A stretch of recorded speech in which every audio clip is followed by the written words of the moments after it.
Hello everyone and welcome to Making Remote Work. Today I'm welcoming Raj Choudhury, who's a professor of business administration at Harvard Business School. Raj, welcome to Making Remote Work. Thank you, Yulia, and thank you, Fanish, for introducing me to this. Would you be okay to introduce yourself and your research, particularly as related to remote work? Sure. So I'm an associate professor at HBS, and what I study can be broadly thought of as the geography of work. So that entails two streams. I've been studying for a while the productivity outcomes of mobility, geographic mobility. So when people move across borders, and these could be national borders, could be state borders, how is innovation outcomes, how is productivity impacted? Connected to that, I got interested in studying immobility, the constraints and the costs that lead people not to move. And once I was studying that, I got really intrigued by remote work, especially the versions of remote work which do not need people to move. So where you have flexibility over geography. So we call that geographic flexibility. So the three streams of my research broadly could be thought of as studying geographic mobility, trying to understand geographic immobility, and then trying to understand geographic flexibility, which is the remote work from anywhere stream. Perfect, thank you. I think these past days you have been asked quite a lot to do a lot of interviews, write articles on what's happening right now with the pandemic, right, and remote work. What would be some of your current reflections on what's happening? Sure. So no, I think the first reaction, of course, is it's very different from what is the steady state, the normal state I've been studying, especially with my research with the US Patent Office and GitLab. So this is nothing like those normal steady state discussions. So I can, tell you from my personal experience that, this is a very different regime where you don't have the supporting mechanisms such as, that separate family and work. So, right now I'm working with two boys in the house and like everyone else. But, just trying to understand the current situation, I think many people are starting projects to do that. And, we don't have a lot of insights, of course, it's very early days. But with Wesley Koo and Sheena Lee, who are both at INSEAD, we just finished a working paper. So I can talk briefly about that if you want. That would be really nice. Yeah, so we essentially framed the study as understanding how workers are reacting to this crisis, because this is a crisis. And the starting point for us was the paper by Seth Carnahan and David Krasinski and Dan Olson in AMJ, where they looked at how lawyers reacted to the 9/11 crisis. And they essentially, I think, make the argument that workers in a crisis want to make pro-social contributions. In that context, it was through pro bono hours. And firms which encourage these management practices also create value because you experience less turnover. Now, this crisis is huge. It's like 9/11, but it's very different because of social distancing. And there have been two things that have happened because of social distancing, at least in the way we frame the paper. The first is our work arrangements have changed overnight. So some people are working from home, but some people cannot work from home. Like if you are in the manufacturing industry or computer hardware manufacturing, you cannot work from home, at least not now. The second thing is our ability to make physical social contributions is not there. We cannot go and volunteer in a food bank or do pro bono hours. So what we did is we studied this context of online social contributions in China. And we essentially study how the lockdown starting early February affected the ability of the folks working from home to make these contributions versus the people who cannot make these cannot work from home. And so we have three headline findings. We found on average, the contributions for the folks working at home was 19% lower. And you would argue that's obvious, they have to work, and so they don't have enough time. Actually, this was surprising because usually it's said that first productivity is increased, right? So and then people have more time because there's less commuting time. So at first it was actually surprising that it is lower. No, so these are, Yulia, these are voluntary social contributions to an online question answer site. So this is not This is not classic work. work per se. Okay. But this is trying to understand how workers are reacting to the moment, and building on the work by SET and others, which says in a crisis, workers want to make social contributions. So we find the folks who are working from home, they're making less contributions. But interestingly, in some topics, they're making way more contributions. So one of those topics is best practices on working from home. They make 146% more contributions there. But also what we found is that their contributions were clustered between the 8 p.m. to midnight timeframe. So while people who were not working, they were making contributions all throughout the day, the folks who were working like me or you, they were making contributions between 8 p.m. and midnight. And then we also observed in the data, they were exhibiting more negative sentiments. So there was some sort of like suggestive evidence with regards to psychic costs. So the argument we make in the paper, just to cut to the bottom line, is we essentially said that in this crisis, workers want to fulfill their social role, but working from home in this chaos might constrain them. So one managerial solution might be to give them extra time or free hours, saying take a couple of hours out of work to do your social role or even family role. So that's where I'll stop. But it's a very early stage project, so we'll have to keep working on it for weeks, if not months. Well, I think it's very interesting because pretty much it would help managers and companies keep their employees engaged and show a bit of social responsibility as well by supporting them in getting involved in all sorts of social behaviors. Exactly, yeah. Do you think this is making everyone feel the psychic is very much affected because we are in closed environment? Or is it also because we call this a social distancing, whereas it's more of a physical distancing, or at least in my mind. But I think this word social seems to be extremely strong, and it can be taken literally by some.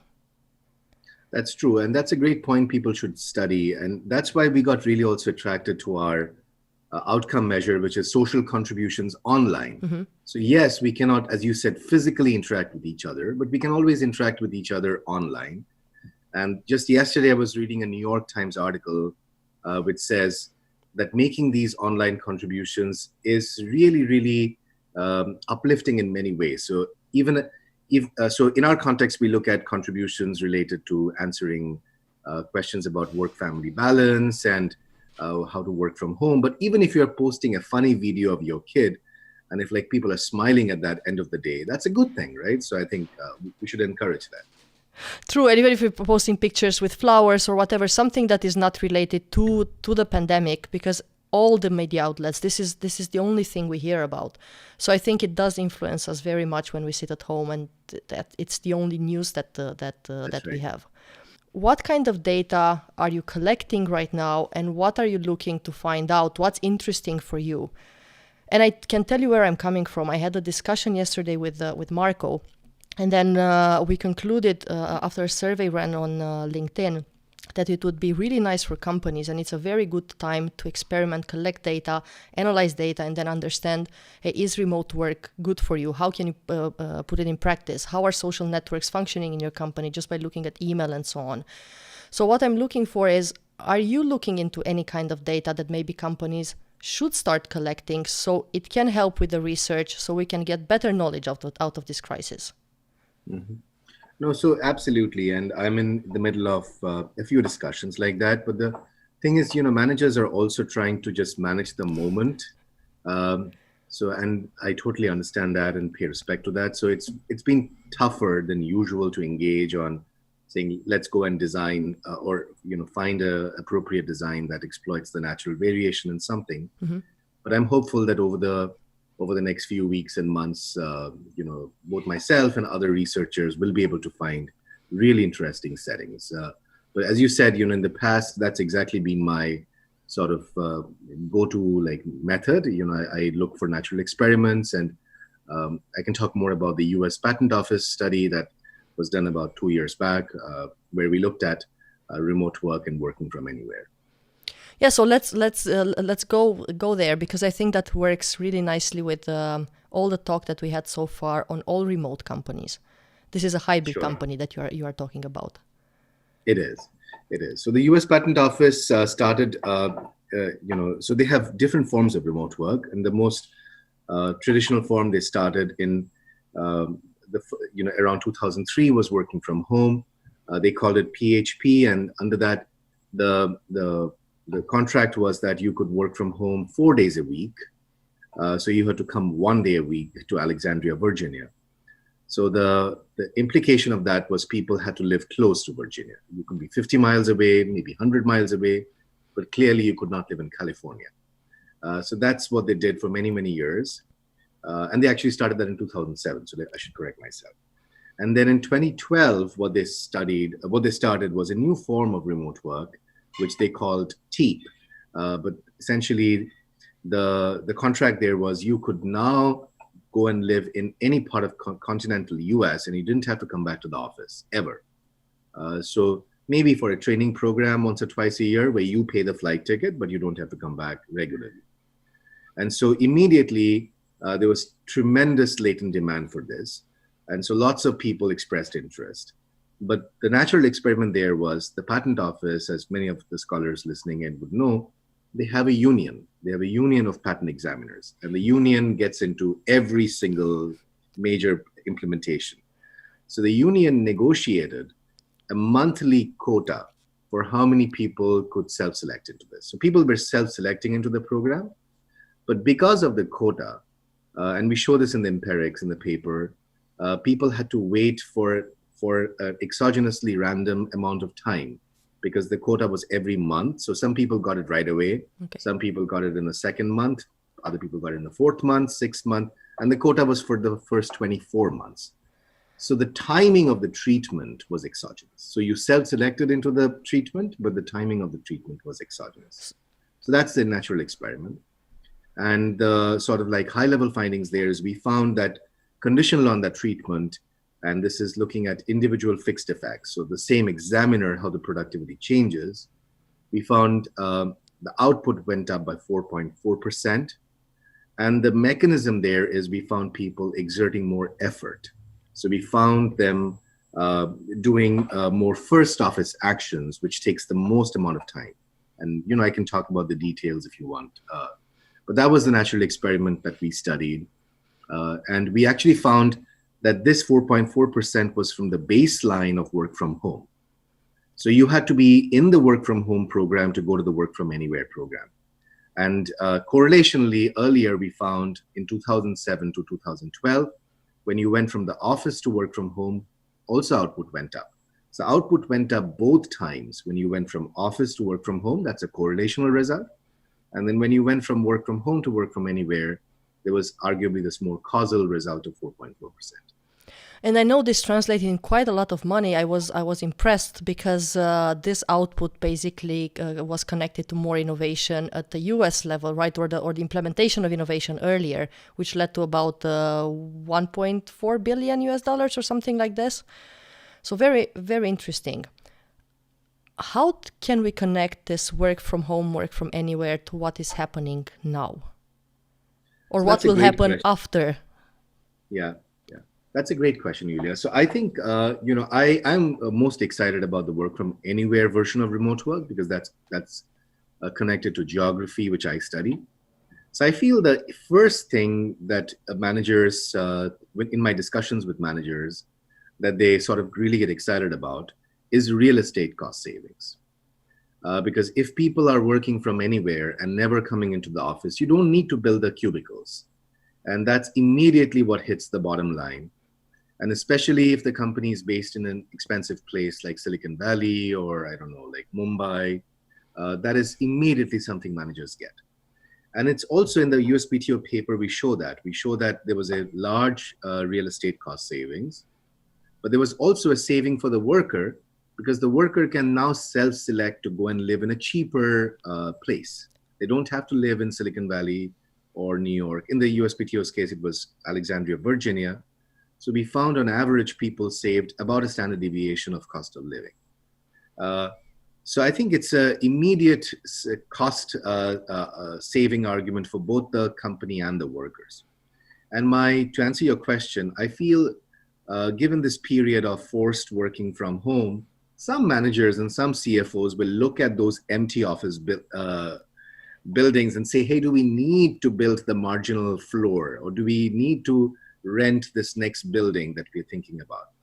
And hopefully some of them will make that argument internally and make this more permanent. That's my hope.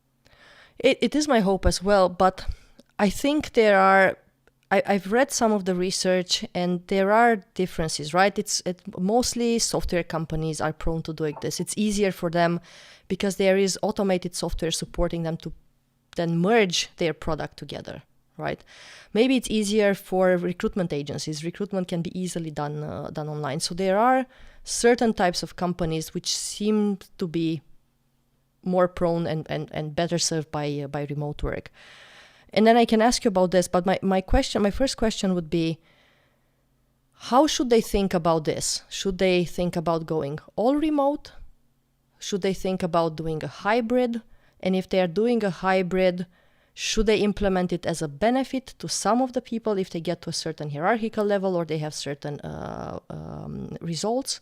Or should they do it as the patent office did it, as more of an experiment or a pilot, so people can opt in and out? How would be best to go about this if they do decide that, hey, remote is good? Do I go all remote? Do I go hybrid? And if I go hybrid, what do I choose? Yeah, well, those are all great questions. So I'll tell you my thoughts. And I think this is something that we as a community should study. And I don't think there are answers that we have right now. But I'll tell you what my hypothesis or my priors are. So first of all, in the patent office paper, what we say is that the low-hanging fruit is to do this for workers who are fairly independent in their task. So patent examiners don't work in large teams. And building on Phoenicia's research and Shrikant Kannan's research, that means the coordination costs are very low.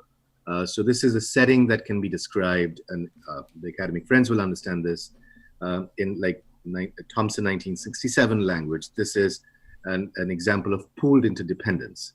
But if you are in a setting where you're working in a team with more sequential or reciprocal interdependence, who knows? Maybe it's not a great idea. The second thing that the patent office did was, so it was not only examiners were doing a fairly independent task, they said you have to be in the patent office for at least 2 years, and you should have done work from home. And then only we'll allow you to self-select into work from anywhere. So those two conditions essentially mean that you know some folks and you have an internal intra-firm social network. So even when you are in Florida, you can call someone if you get stuck on a prior art search.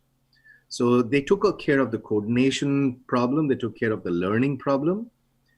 But that was my prior till I started my work with GitLab. And GitLab, as you know, is an all remote company. And yes, their product is very amenable to this kind of work arrangement. But there, I think what really struck me as an insight, and I just published the case, the HBS case on GitLab, and we're doing some research now. What struck me was the C-suite in GitLab is like any other C-suite. And they are all remote, and they are living all over the world working from home. So the argument, and this is the question, I think it's a interesting question to at least ask, and we don't have answers, at least I don't. If the GitLab C-suite can work from home, distributed all over the world, why can't any other C-suite do the same, right? And when I think about conceptually the hybrid versus all remote model, there's a lot of research in the remote work literature by Batya Weisenfield. There's a Cooper and Kirkland paper, which talks about different forms of isolation for remote workers. They feel physically isolated, they feel professionally isolated. And so at least one thing I've been thinking of is in an all remote company, maybe no one feels isolated because everyone is remote, right? But whether an existing company can overnight go all remote, I don't think they can. And I think the interesting example to study over the years would be Dell, because Dell actually had a very sort of ambitious plan of saying we'll become 50% remote by 2020. And presumably they've done that. And so essentially now it'll be what is next for them. So I think there are lots of interesting research questions, managerial questions that need to be answered in this next several years. So you mentioned about the patent office, about the coordination cost, right? And the fact that workers need to have pretty much independent work from each other so that you gain the benefits, right? Of at least working anywhere, right? When you say coordination costs, what do you mean? Is it just in terms of technology? Is it in terms of training, of knowledge? So it can be all of them, all of the above. So coordination. So in the patent office, the only coordination you need to do. So you don't have to. It's not like, so when you get a patent, when you submit a patent to the patent office, what happens is it gets assigned to an individual art unit, and the art unit is like a team of examiners who examine that technology or related technologies based on the IPC or the CPC or the USPC classes. Now, within that art unit, there is one individual examiner who gets that docket, as they call it, and he or she stays with the docket for 2 to 3 years. And there are multiple rounds of revision, but it's not that that examiner is doing part of the examination of the docket and someone else is doing some other part. So then there's no sort of coordination there. The only coordination is that there are the patent examiners are distributed on a vertical hierarchy, which they call the GS system. So it goes from GS 5, 7, 9, then 10, 11, 12, 13, 14, 15. And if you are GS 12 or below, then you have to get your work checked by a supervisor. That's it. That's the only coordination. If you are GS 13, 14, 15, you can sign your own work. But in a different setting, if we are building like a, some product or I don't know, something else, where I'm doing part of the work, you are doing part of the work, and your piece needs to be compatible to my piece, then there's presumably more coordination. We have to share information, we have to share knowledge, we have to presumably sequence our time. And, Fanish has done a lot of work on tacit coordination mechanisms in distributed teams. So we have a fair amount of literature there. But the patent office is really the low-hanging fruit because there's almost no coordination. And they only allowed very experienced people to do this. But my work with GitLab just makes me think whether there are different coordination mechanisms and different socialization mechanisms that can be put in place to make this more general. So that's, I think, an open question. So what have you seen with GitLab so far? So the most interesting thing that I found in that setting was that how they communicate very differently. So in a traditional company, our communication, a lot of it is synchronous, right? So synchronous could be face-to-face, tapping your shoulder, or through like Skype or Zoom or these. But in GitLab, they have this management organizational process that they call handbook first. So what that is they have this company-wide handbook, which can be thought of as codifying the organizational knowledge or the organizational code. And they really, really emphasize people updating that handbook asynchronously. So you don't have to do it in real face-to-face. So I think the easy way to understand this, and this is what I've been explaining to other people in other settings. So imagine you and I work on a project. We can open a simple Google Doc or a Slack channel, and then you're working in different time zone than I am. And what I can do is I can really in detail write down what I did in the Google Doc or the Slack channel so that you wake up, you read what I've done, and there is no information loss. So that's what GitLab strives to do. They don't do it perfectly, but I think they do a much better job than other organizations, at least I've seen. And I feel that is really critical to how they manage their coordination, they manage their learning. So this asynchronous sort of handbook first is one of the processes I thought was very interesting. The other one is they do these virtual water coolers, because one of the problems is professional isolation or just the physical isolation, right? And especially if you're an introvert, maybe you're not motivated to reach out on your own and get to know your colleagues. So they have these random water coolers where they randomly assign people to come and just chat about the weekend, about your pet, about anything. But they also do these temporary meetups where they get the entire company in one location. And what they've told me is that in those meetups, they don't do a lot of work. They just go hiking or food and drink. So I think they have put in place a few processes which can be very important and interesting to sort of replicate in even larger companies. And maybe that will make remote work more successful and sustainable. Yeah, definitely. And I've heard them say, and I've heard the employees and look on their Glassdoor reviews, and they comment on GitLab as being one of the most social companies that they've worked for, which is kind of incredible for an all remote company where people barely meet each other, right? They do see each other's homes directly. It's very intrusive, if you want, because everyone works from home or from a place that they love, so you can immediately draw some conclusions on the other person, so it can feel like it's very vulnerable, but at the same time they feel like it's extremely social.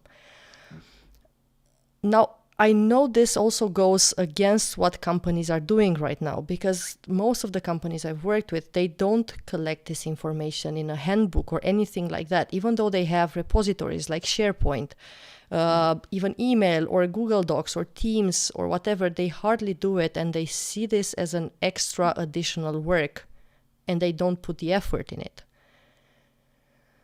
So, and I understand where the handbook is coming from, and we will have discussions with GitLab as well on this podcast. And I think it's kind of interesting for other companies to understand why this handbook is so important and how it helps this company. But I also think it's very hard for companies that have never kept something together, documented their work, to do this. Have you seen some doing this, starting to do this, or not yet? Have you seen anyone trying to get their model? So I haven't, and I think I want to do research on this. I've not explored this question in a more traditional company. But if I just think about myself, and my colleagues that I've worked with, I think it's a very tough change to make, because the companies won't be supportive. If you tell the CFO that you do these steps and then you can save so many dollars on real estate costs, they will jump at it, right? So, but I feel it's going to be a change in behavior for individual workers. So as long as we collectively don't do this, it's not going to be. So I think there has to be some sort of a way to make individuals, change their behavior. Because I think the critical thing about the handbook updating is not only that you have to do it, you have to do it in great detail, so there's no information loss, and you have to do it in real time. You can't say, I'm going to do the work today, and I'm going to update the handbook like 3 days later. Because then there is an information loss. Your colleague in a different time zone wakes up and there's no information, right? Or it's overlap of work, because they started to work on it and they have no idea you are and then they'll call you, and then you might be sleeping, and that synchronous communication will fail because you didn't attend the calls, and then remote work starts to fail. So I feel that I don't know how it's going to happen, and it's an interesting question, whether we can prime individual workers to change their fundamental behavior for documenting stuff in real time in detail. And I think it will be a fascinating study if someone can do that. Maybe at some point when blockchain is implemented, right, and there's a record of data for everything, which is already, right, you don't have to input data anywhere, and it might just be collected automatically. Maybe that will help, but it's just a thought, nothing more than that. Raj, you also do some research on innovation and knowledge sharing in remote settings. So, and then this is, I feel it's connected to the handbook that GitLab is using as well, because having innovation and having knowledge sharing, you need to have a repository of data. You need to have a repository of brains and what's happening. So how is this happening in remote settings from your research, and what's best to do? What are some practical advices from there? So I guess knowledge sharing, so the two settings I know the best, in the US Patent Office, there's a lot of these kinds of calls that people do. And the main concern was that once they moved out of Alexandria, Virginia, they wouldn't have these serendipitous meetings in the water cooler. Actually, they used to do it in the basement of the USPTO, because that's where they put all their prior art documents. And now it's all computerized, but in the olden days, they used to put these physical documents in something called the shoes. And there's a funny story. Apparently, one of the prior US presidents was a patent examiner, and he used to put all his prior art documents in his shoes. And that's why that whole basement is called the shoes. So they went down for to the shoes. A lot of people used to smoke, and they had all these informal discussions. And the concern was, will people, when they move out of the office, that was why the union was skeptical, apparently. But they do a lot of knowledge sharing in calls like this, and the sort of the advantage for them is all of them are in the US, so the time zone difference isn't like too bad. It's like plus minus 3-4 hours, right? But GitLab is a global company, or I've been talking to Zapier, which is an all remote company, and they're a global company. And so if you're a global company, you cannot do face-to-face communication on Zoom or Skype all the time. So that's why I think my next sort of thing to do on my list of research is to understand how to make this asynchronous communication via these organizational handbooks more efficient, and what kind of incentives at the worker level makes this happen. So how do we make knowledge sharing more asynchronous and more successfully asynchronous? Did you see any evidence of innovation while you worked for these companies, in all remote companies, and how this is happening, not only knowledge sharing? So I haven't specifically looked at new types of innovation. That's something I've looked at a lot in my mobility stream. Okay. So I've looked at what happens when people move geographically and how that impacts innovation. So I can talk about that if you want, but not in the remote setting so far. Okay, can that be applied to any remote setting? I think it's very interesting to talk about it if you want. So I'll tell you what I found in my geographic mobility research. So in the SMJ paper with Do-Yoon Kim, so what we found is when migrant inventors move across geographies, they are carrying this knowledge which might be locked in the local geography for many, many years because it's very tacit. So the practice of that knowledge needs actually the person to move. And so when they move to a different geography, so the setting that we studied was traditional medicine, and we looked at this exogenous shock to H-1B visas in the US, and which led to a supply shock of Chinese and Indian inventors joining US pharmaceutical companies. And then we conducted diff and diff because we looked at certain US pharma companies were exempt from this visa shock because they found a backdoor. So we conducted diff and diff, and we found that the supply shock led to more innovation in herbal medicine. But I think the really interesting finding in that paper, at least in my mind, is that once the migrant inventor was bringing the knowledge of the herb, saying turmeric has an anti-inflammatory property. And that was the first patent that was filed on turmeric. But then subsequently, my recollection is there were 17 more patents in the time frame we studied. And the subsequent patents were actually not something that was known in India. So it was adding some synthetic compound to turmeric. So that is what we characterized as knowledge recombination. Mm-hmm. And so we then essentially we found that for these recombination patents, the ethnic inventor was working in many cases with locals. And then we looked at this phenomena over many, many contexts, starting with, the Russian mathematicians moving, something George Borjas and Ina Ganguly have studied, and my co-author Kirk Doran. And we found the same pattern over and over again, that the migrants bring some specific knowledge. And then in the second stage, they work with the locals to recombine. And these recombinations are new to the world ideas. And I think the most interesting setting is food. So, there was no Kung Pao chicken in the US, and I don't think it's a dish in China. Or there is no Philadelphia cream sushi in Japan. But, all these really interesting recombinations happen when migrants work with locals. Now, will the same sort of phenomena play out in remote work? Maybe because the company can get more geographically distributed. So today, I think the one thing I've been thinking of is why all remote or work from anywhere is really important, because, people cannot move. So if I'm from Iran, as some of our colleagues are, they will not give a US H-1B visa, even if you're extremely brilliant, right? But an all remote company, you don't have to come to the US physically.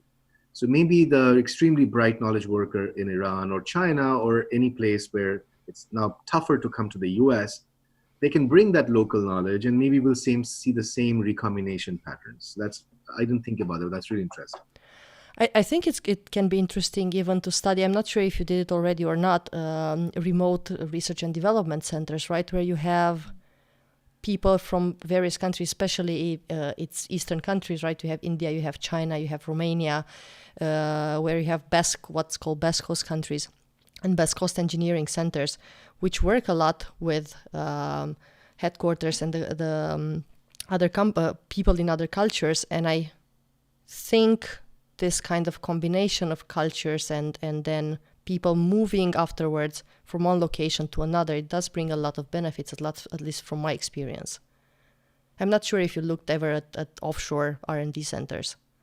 Yes, I did. So my dissertation was actually based on an R&D center in India of Microsoft. And so there I actually found something really interesting, which maybe is interesting to your listeners. So I found essentially that though these Indian inventors, so first of all, I found that when the return migrants go back from Redmond to set up the center in India, they are not only doing really interesting things in India, they are passing their knowledge to their direct reports. And so over time, the direct reports of the return migrants become really productive compared to other local inventors. That was one paper. Then the second thing I found was that for a local inventor in India, the constraint was not ideas. They had lots of ideas. The constraint was getting resources. Because what at least that company had done is they had set up these R&D centers in China, India, and Israel at that point. But all the funding was tightly controlled in the US headquarters. And the funding was disbursed at 4 times in the year. It was dispersed mostly at 4 times in the year, but disproportionately in the final quarter meeting. Because if the product manager in the US didn't give the money away in the final quarter, then he or she would lose the budget for next year. So what I found was that if an Indian inventor was lucky enough, and I'll tell you why it's lucky enough, there was no gaming that was possible here for when you could be in Redmond. But if you were lucky enough to be in Redmond during that 4th quarter meeting, you were much more likely to be going back and filing a patent.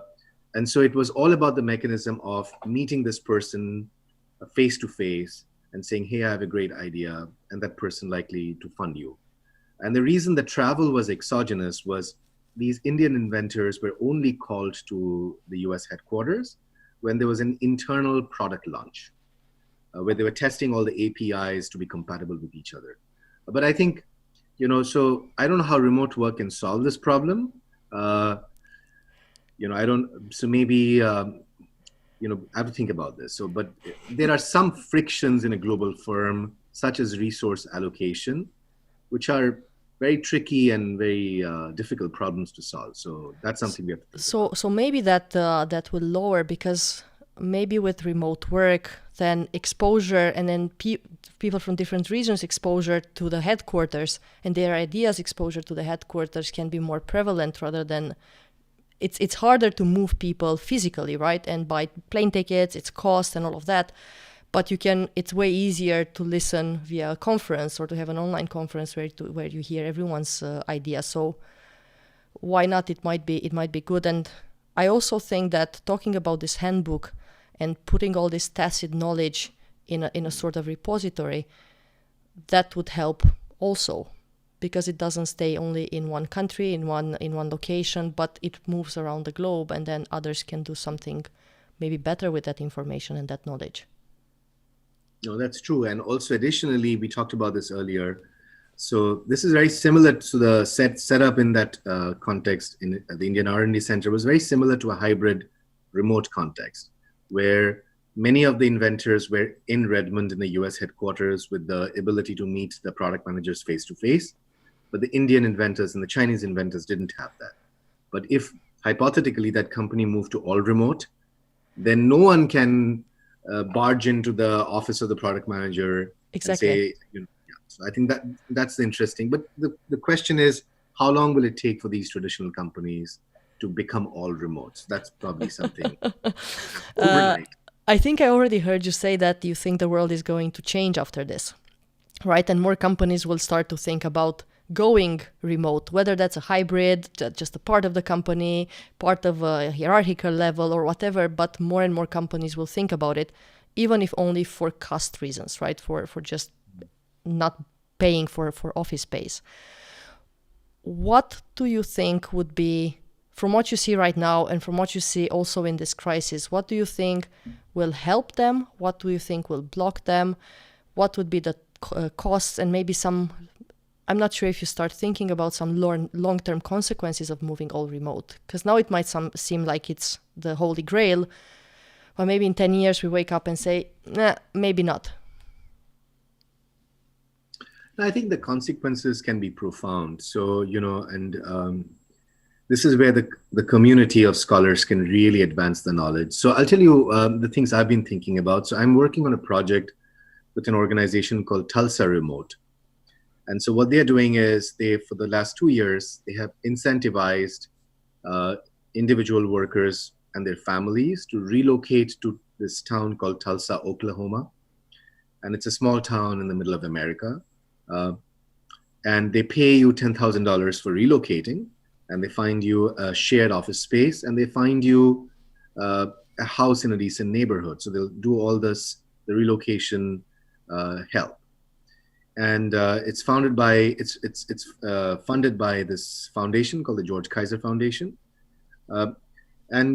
Interestingly, most of the people who are going back, and they got like hundreds of applications, are not from Tulsa, Oklahoma. They are from other parts of the US, but the motivation for them to go back is cost of living savings. So it's cheaper to raise a family in Tulsa, Oklahoma compared to Silicon Valley. And they're all working remotely.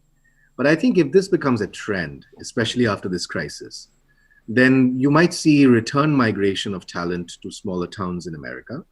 You might see people going back to their home countries. So I'm from India, I've really old parents there, and I am fortunate that my research takes me there 3 or 4 times a year.